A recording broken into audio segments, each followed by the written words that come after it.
चलिए, labour productivity. Labour productivity आसान जबान में कि एक एम्प्लॉय हमारा कितना कंट्रीब्यूट कर रहा है आउटपुट बनाने में। ठीक हो गया। लेबर प्रोडक्टिविटी आसान जबान में यही है।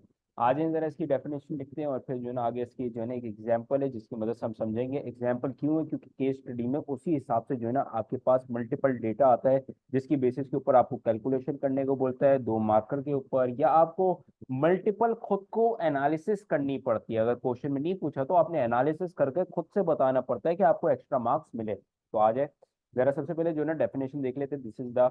अच्छा, इसके अलावा ये जो वीडियो होगी लेबर प्रोडक्टिविटी की, दो पार्ट्स के अंदर होगी। एक एक ऐसा पार्ट होगा जिसमें हम बताएंगे कि कैसे आप लेबर प्रोडक्टिविटी इंप्रूव कर सकते हो, और एक में हम डिस्कशन करेंगे कैलकुलेशन वाइज, और ये वीडियो है कैलकुलेशन के हिसाब से। तो आ जाए, this is the measure of how well a business is utilizing their employees in the production process.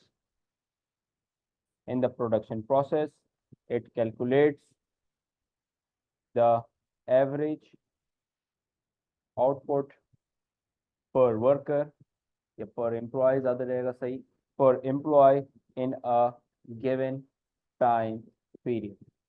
Basic कि कितना हमारा एक एम्प्लॉय आउटपुट के अंदर कंट्रीब्यूट कर रहा है।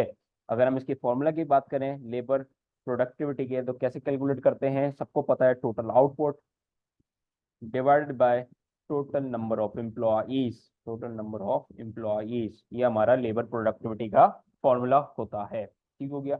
आए जरा सा डिस्कशन करते हैं आपके एग्जाम्पल की बेसिस के ऊपर। ठीक हो गया। अच्छा जी, 3 साल आपको दिए हुए हैं, 2010, 2011 और 2012। टोटल नंबर ऑफ एम्प्लॉयज दिए हुए हैं 2010 के अंदर जो है आपके पास 50 एम्प्लॉय मौजूद हैं। एक मिनट में पेन लिया हूँ। अच्छा जी, एक सेकंड रहिएगा, साथ रहिएगा। तो अच्छी वाली थोड़ी सी पेन लिया है हम लोग। ठीक है। तो 2010 के अंदर आपको ये नजर आ रहा है कि हमारे पास नंबर ऑफ एम्प्लॉय जो है 50 है। इसके अलावा 2011 के अंदर हमारे पास 55 एम्प्लॉयज हैं, 2012 के अंदर 60 एम्प्लॉयज हैं। एवरेज वेज जो है हमारी सेम रह रही है, $400 ओवरऑल। ठीक है, तीनों साल के अंदर। ठीक हो गया। आगे बढ़ते हैं। टोटल आउटपुट, 50 एम्प्लॉय जब थे हमारे पास तो वो कितने के अंदर कंट्रीब्यूट कर रहे थे? 1000 आउटपुट के अंदर कंट्रीब्यूट कर रहे थे। जब हमारे पास 55 एम्प्लॉयज थे तो हमारे 1200 यूनिट के अंदर कंट्रीब्यूट कर रहे थे, और हमारे जब 60 एम्प्लॉयज है तो वो 1400 यूनिट के अंदर कंट्रीब्यूट कर रहे थे। अच्छा जी, क्वेश्चन हमारे से क्या मांग रहा है? Calculate the labour productivity for all 3 years. यहाँ पे वीडियो पॉज कीजिएगा, ऊपर फॉर्मूला दिया हुआ है, सारी वैल्यूज को पुट करिएगा अपने फॉर्मूला के अंदर जो आपको ऊपर प्रोवाइडेड है, और जो है ना आप आंसर कैलकुलेट करेंगे और फिर वीडियो जो है रिज्यूम करेंगे और अपने आंसर को मैच करेंगे। ठीक हो गया। नीचे चलते हैं और हम लोग अब कैलकुलेट कर लेते हैं। तो आ जाए, सबसे पहले हमारे को ये पता है कि भाई आपका पहला साल जो हमारा कौन सा साल है? 2010 वाला है। 2010 की जो है ना सबसे पहले हम लोग कैलकुलेट कर लेते हैं। 2010 के अंदर जो हमारे पास सबसे पहले हमारे को फॉर्मूला पता है, टोटल आउटपुट की जरूरत होती है। तो टोटल आउटपुट कितना है? 1000 है 2010 के अंदर।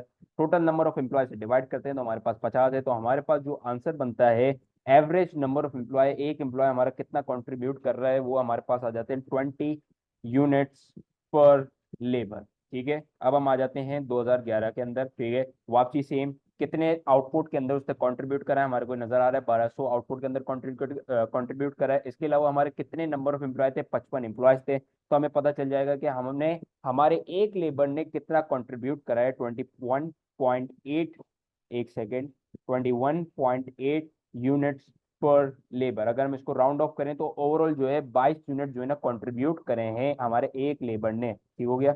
आगे बढ़ते हैं। अच्छा, 2012 का भी डेटा हमारे को प्रोवाइडेड है। तो सबसे पहले आउटपुट कितना उसने प्रोड्यूस करें? इन टोटल 1400 यूनिट प्रोड्यूस करें। कितने नंबर ऑफ एम्प्लॉयज हैं? इन टोटल 60 एम्प्लॉयज हैं। तो इन टोटल हमारे एम्प्लॉय कितना कंट्रीब्यूट कर रहे हैं? 23.3 इसको ले लेते हैं यूनिट्स पर लेबर। ठीक हो गया।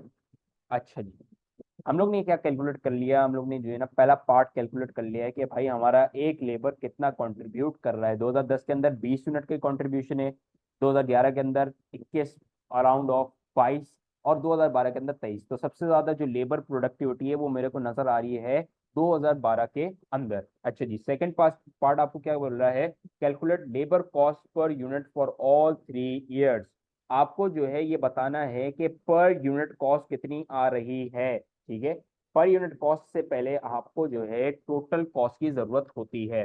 कौन सी कॉस्ट की जरूरत होती है? टोटल कॉस्ट की जरूरत होती है। और टोटल कॉस्ट कैसे कैलकुलेट करेंगे हम लोग? इजी है। ऊपर आपको जो है ना एक एवरेज वेज दी हुई है, ठीक है। आपको ऊपर कितनी दी हुई है? एवरेज वेज दी हुई है। जरा देख लेते हैं एवरेज वेज कितनी दी हुई है हमारे को। $400 एवरेज वेज दी हुई है, ठीक हो गया। तो एम्प्लॉय की बेसिस के ऊपर मल्टीप्लाई करेंगे और सबसे पहले जो है हम लोग टोटल जो कॉस्ट आ रही है हमारे को वो हम लोग कैलकुलेट करेंगे। तो आ जाए, तो हम लोग सेकंड पार्ट स्टार्ट कर रहे हैं, ठीक है। सेकंड पार्ट स्टार्ट कर रहे हैं।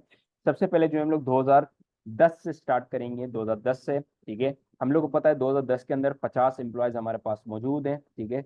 50 एम्प्लॉयज हैं और हम लोग जो है ऑन एन एवरेज $400 ही पे ऑफ कर रहे हैं। तो इन टोटल आपके कितने बनते हैं? 55 फॉर द 20, तो आपके जो है $20,000 बन रहे हैं, ठीक है। 20,000 आपके डॉलर बन रहे हैं। 2011 के अंदर आ जाए। 2011 के अंदर आपके पास जो है 55 एम्प्लॉयज हैं, ठीक है। 55 एम्प्लॉयज हैं और मल्टीप्लाई बाय $400 आप कर देंगे तो आपके पास जो है अराउंड 22,000 जो है ना आ जाएगा, $22,000।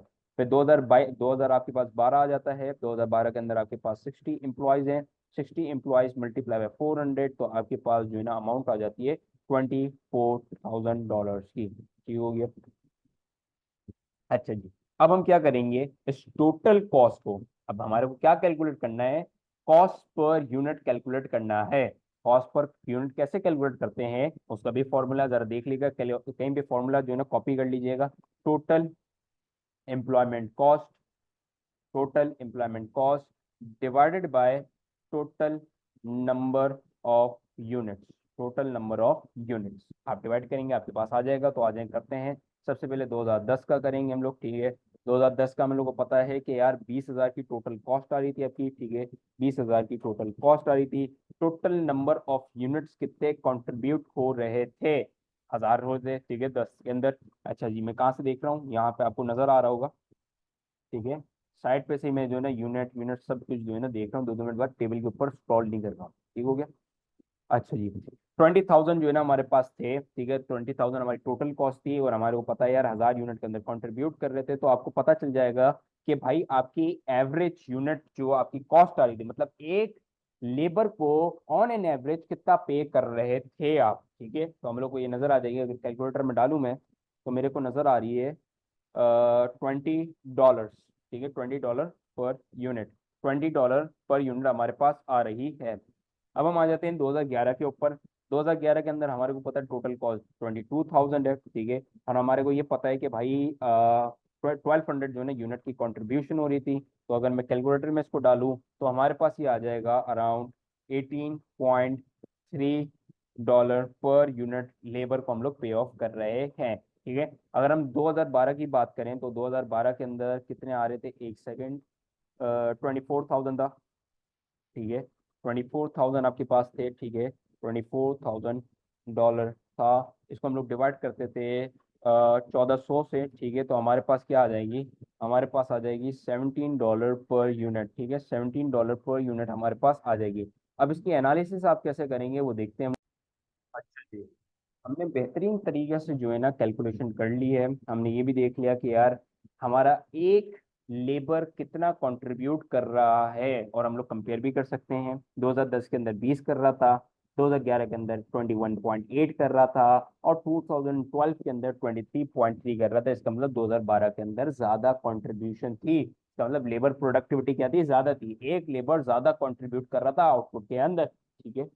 अच्छा जी, आपको ये नजर आ रहा है जब ज्यादा एम्प्लॉयज आप हायर करोगे तो आपकी टोटल कॉस्ट भी क्या होगी? ज्यादा होगी कंपैरिजन टू 2010 एंड 11, नजर आ रही होगी आपको। अच्छा जी, मगर आपको ये भी नजर आ रहा होगा कि पर यूनिट कॉस्ट भी हमारी क्या हो रही है? कम हो रही है, क्योंकि वो ज्यादा नंबर ऑफ यूनिट्स के ऊपर डिवाइड हो रहा है हमारा टोटल कॉस्ट। जरा देखो, हमारी जो टोटल कॉस्ट है वो ज्यादा तो है एज कंपैरिजन टू 2011 एंड 10, मगर हमारे यूनिट्स भी तो देखो ज्यादा यूनिट्स के ऊपर डिवाइड हो रहा है। जब ज्यादा यूनिट्स के ऊपर डिवाइड होगा तो हमारी जो पर यूनिट कॉस्ट होगी वो क्या हो जाएगी? रिड्यूस हो जाएगी। जब हमारी पर यूनिट कॉस्ट रिड्यूस हो जाएगी तो हमारे प्रॉफिट मार्जिन भी क्या हो जाएंगे?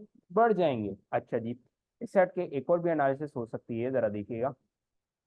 आपको ये नजर आ रहा है कि पहले आपके पास 50 वर्कर्स थे, तो आपकी जो प्रोडक्टिविटी थी या तो आपका टोटल आउटपुट था 1,000 था, ठीक है, नजर आ रहा है आपको। फिर आपको ये नजर आ रहा है कि आपके जो नंबर ऑफ लेबर्स है वो 5 से बढ़े, ठीक है, नंबर ऑफ एम्प्लॉयज जो है +5 हुए आपके पास, ठीक है, +5 हुए, मगर आपको ये नजर आ रहा है कि आपके आउटपुट जो है +200 से जो है इंक्रीज हुए हैं, ठीक हो गया, +200 से इंक्रीज हुए हैं, ठीक हो गया। अच्छा जी, फिर आगे आए, फिर आपको ये नजर आ रहा है, फिर आपके जो है 55 से 60 एम्प्लॉयज हुए हैं, इसका मतलब 5 से वापसी आपके एम्प्लॉयज बढ़े हैं। आपको ये नजर आ रहा है कि आपके जो है वापसी आउटपुट जो है 200 से इंक्रीज हुए हैं। क्या ये एक अच्छी साइन है या एक बुरी साइन है? क्या ये एक अच्छी साइन है एक बिजनेस के लिए कि ये बुरी साइन है? बिल्कुल अच्छी साइन है। अच्छा, क्या पोटेंशियल रीजन हो सकते हैं इसके बिहाइंड पे? इसके बिहाइंड पे ये रीजन हो सकते हैं कि आपने क्या करा, कुछ इंटेलेक्चुअल कैपिटल को हायर कर लिया। इंटेलेक्चुअल कैपिटल क्या है आपका यार? इंटेलेक्चुअल कैपिटल आपके क्या होते हैं? इंटेलेक्चुअल कैपिटल आपके वो ह्यूमन रिसोर्स होते हैं, या ये आपके वो एम्प्लॉयज होते हैं जो कि क्या करते हैं, जो कि आपके स्किल्ड एम्प्लॉयज होते हैं, या वो वेल ट्रेन्ड एम्प्लॉयज होते हैं, ठीक है।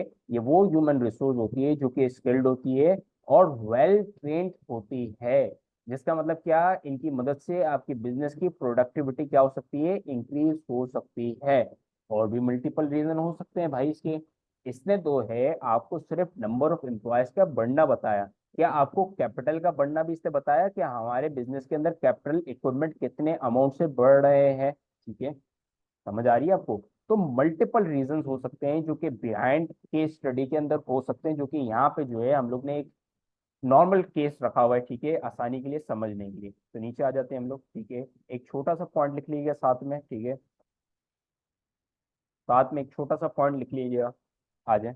If the business if the business is able to utilize labor in an efficient way, then the business can maximize their profit margins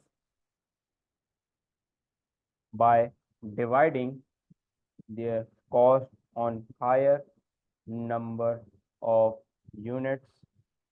So the cost will be split up. क्या ये नजर आपको समझ आया ये क्या लिखा गया है? स्प्लिट अप इजी है यार, आपको अभी तो समझाया। अगर आपकी एवरेज जो भी आपकी टोटल कॉस्ट है, अगर वो ज्यादा यूनिट्स के ऊपर डिवाइड होगी तो वो क्या होगी, आपकी जो एवरेज कॉस्ट पर यूनिट जो है वो क्या हो जाएगी, रिड्यूस हो जाएगी, जिसकी वजह से आपके प्रॉफिट मार्जिन क्या हो जाएंगे, इंक्रीज हो जाएंगे, जो कि हर बिजनेस को चाहिए। तो लेबर प्रोडक्टिविटी का होना अच्छी बात है, और यहाँ पे जो है लेबर प्रोडक्टिविटी एक बिजनेस की बढ़ रही है। और आपको याद होना चाहिए कि लेबर प्रोडक्टिविटी आप जो है ना इस फॉर्मूले से कैलकुलेट कर सकते हैं, जिसकी वजह से आपको पता चलता है कि एक लेबर कितना कंट्रीब्यूट कर रहा है मेरे आउटपुट के अंदर, मेरा एक लेबर ऑन एन एवरेज कितना कंट्रीब्यूट कर रहा है। और इससे आपको ये पता चला कि भाई आपकी ऑन एन एवरेज आप कैसे कैलकुलेट कर सकते हो कि आपने per unit on an average employ को पे ऑफ किया है, ठीक हो गया। अब हम लोग नेक्स्ट वीडियो में चेक करेंगे कि कैसे जो है लेबर प्रोडक्टिविटी आप इंक्रीज कर सकते हैं।